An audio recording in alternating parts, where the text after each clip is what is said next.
Hi everyone, welcome back to the Movie Reviewers 100. My name is Scott, also known as Cineram, and I do the Thursday review videos here on this channel.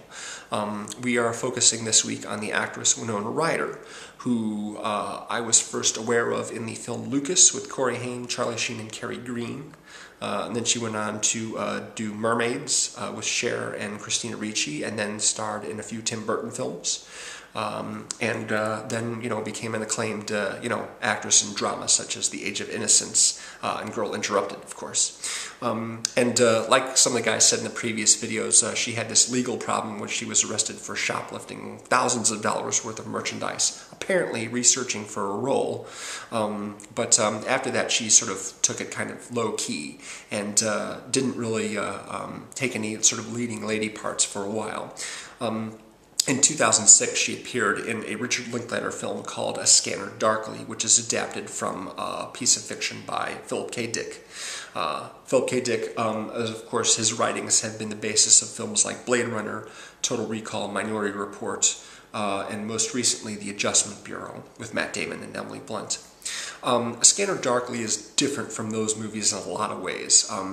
It was shot real low-budget style with video cameras and then rotoscoped. Rotoscoping is where live-action footage is then animated over.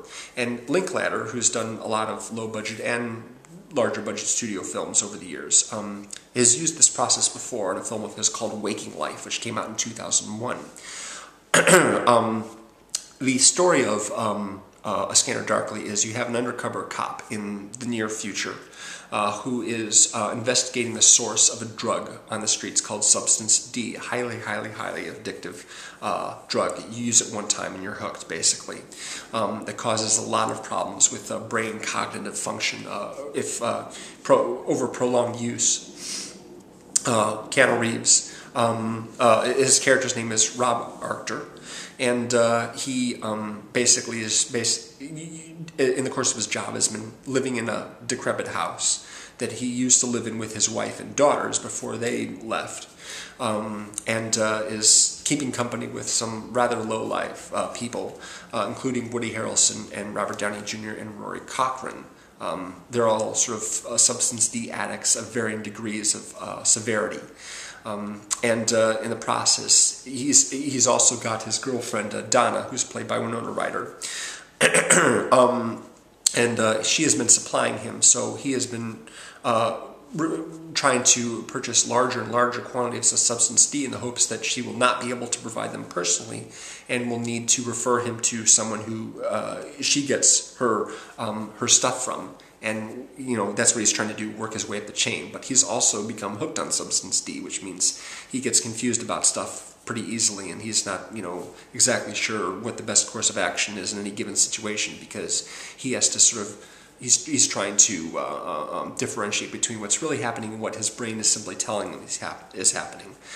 He gets medical exams in the police department, which tell him that his cognitive functions are a little messed up, and the cerebellums in his brain are competing with each other, or trying to compensate for whatever deficiencies the other one lacks. So he's in trouble. He's in a lot of trouble there.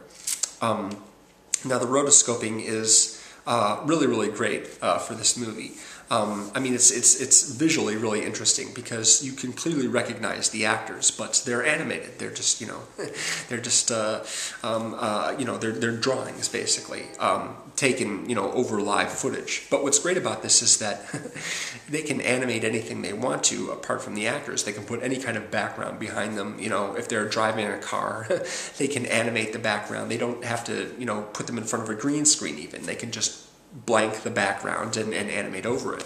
One of the reasons why I bring this up is that Winona Ryder's part is fairly small when you first get a look at it. And this is going to be a little bit of spoilers, so if you haven't seen the film and want to be surprised by stuff, you should probably stop watching now.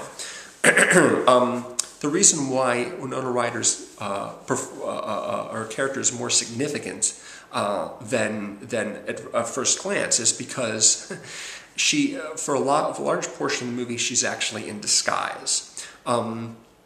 She, with the rotoscoping, they would normally just draw the actor over themselves, but in her case, oftentimes they're drawing someone else over her.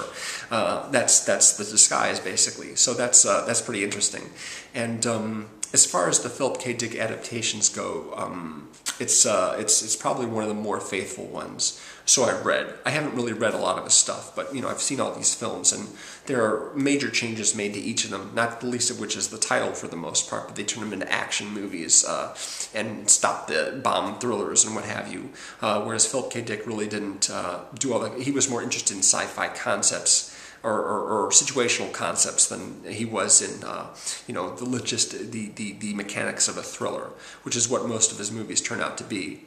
Yeah, it's a Linklater film. I'm a fan of Linklater. I don't like a lot. Some of his films I really like quite a lot, and some of them, they don't work as well. I've never gotten around to seeing his remake of The Bad News Bears, but this movie I like quite a bit.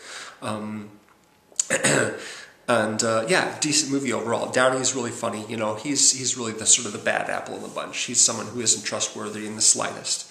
He's really great, though. And I like generally all the acting, even from Keanu. Keanu's not a particularly strong actor unless he's got a particular type of role, which in this one seems to work pretty well from him. It's kind of hard to buy him as a cop. Although as an undercover cop who's addicted to drugs, that's not as difficult to accept. So, anyway, that's my review of The Scanner Darkly. We'll have a new theme starting this coming week on Friday.